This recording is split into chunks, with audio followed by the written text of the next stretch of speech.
문재인이가 시정 연설을 했는 여러 가지 중에서, 특히 제가 좀 하도 황당한 부분이, 예. 문재인이 별명이 A4 아닙니까? 예. 본인의 판단력과 정치적인 어떤 식견을 갖고 있지 않다고요. 예. 자, 그런데 이게 왜 논리적으로는 경제는 금년 한 해, 또 경제는 어려웠지만 수출은 호조를 뗐다. 그래서 이 세계 6위를 했다고 정말 개소리를 하는데, 예. 이게 참 심각한 게요. 그냥 그 사람의 어떤 인식 자체가 물론 알고 있죠. 그런데 불구하고 정말 아무 생각 없이 그냥 참모들이 서주는데 읽는 거 그 다름 아니다. 부분이. 지금 아시아 대한민국 자체가 경제가 급속도로 지금 폭망하고 있지 않습니까? 이미 회복 불능 상태로 접어들었죠. 그래서 지금 한간에는 결국 이제 김동연이하고 장하성이 경질한다고 교체한다고 이제 언론에서도 지금 보도가 되고 있던데. 예. 사실 저는 교체한다고 결론 달라질 거 없습니다. 솔직히. 결론적으로 말씀드리면은. 그런데 내년도에 예산이 470조입니다. 그럼 예산 470조, 세원 마련은 어떻게 할 겁니까? 금년도 상반기에 이 상장 기업들의 영업이익이 적자였다고요. 그 무슨 얘기냐면 장사해가지고 남는 게 없다는 얘기라고요. 아니, 이익이 남아야 법인세를 거둘 거 아닙니까? 그럼 이들은 결국은 이 홍명표 같은 경우도 참 그 인간도 제가 볼 때는 정신없는 사람 같은데 내년에 어떤 재정을 과감하게 투입해야 된다. 경제 살리려면은. 경제는 민간 기업들이 살리는 겁니다. 맞습니다. 그런데 지금 정책 자체가 반자본주의 정책, 반시장 정책을 추진하면서 경제가 살아난다. 그리고 그 세금을 가지고 투입해가지고 경제를 살린다. 이게 굉장히 모순점이라고. 쉽게 얘기하면은 경제에 대해서 경자도 모르는 이 세력들이 이런 경제정책을 펴니까 이렇게 빠른 시간 내에 경제가 완전히 급속히 추락하고 있는 거거든요. 그러니까 세계 6위를 했다는 게 중요한 게 아니라 본질을 뭐냐면 반도체가 겨우겨우 방어를 하고 있는데 반도체만 걷어내면은 전부 다 영업이익이 적자예요. 수출도 감소하고. 그러면 내년도와 같은 경우는 지금보다 훨씬 더 심각한 상황으로 가고 있는데 그럼에도 불구하고 이 소득주도 성장, 포용 성장에 대해서 계속적으로 본인이 잘하고 있다고 지금 개소리하고 있는 거예요. 그렇기 때문에 이 문재인은 이 경제에 대해서 정말 머릿속에 아무런 인식이 없다는 걸 단적으로 드러낸 거란 얘기죠.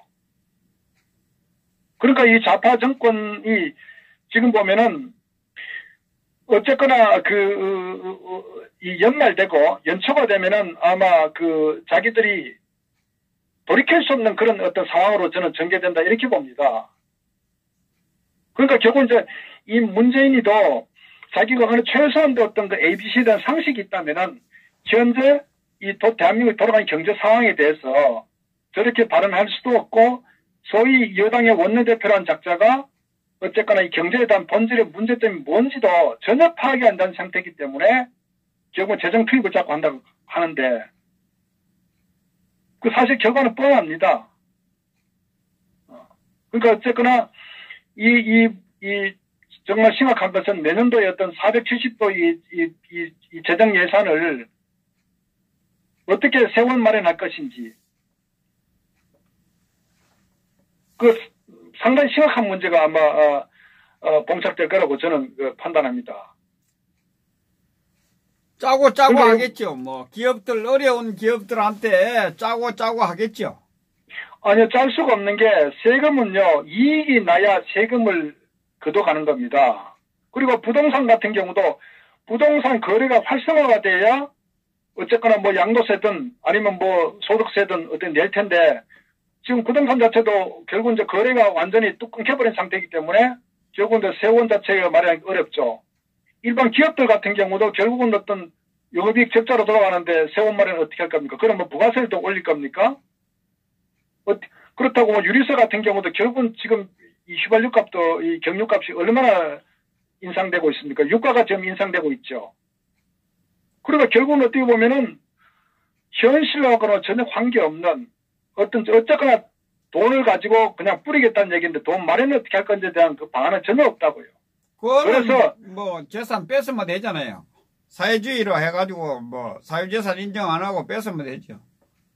그러니까 현실과 전혀 동떨어진 이런 경제 정책, 어떤 그 시정 연설 같은 걸 보면서 정말 제정신이 아니구나 하는 것을 다시 한번 그 인식한 겁니다. 그리고 이런 그 원고를 써준 어떤 참모들조차도 저는 보니까 정말 인식이 전혀 안 돼 있다 하는 것을 결국은 좌파는 경제와는 전혀 담을 쌓은 그런 세력들이라는 것을 다시 한번 확인할 수 있는 어떤 그런 오늘 그 연설이었다고 저는 그 판단을 하고 있습니다.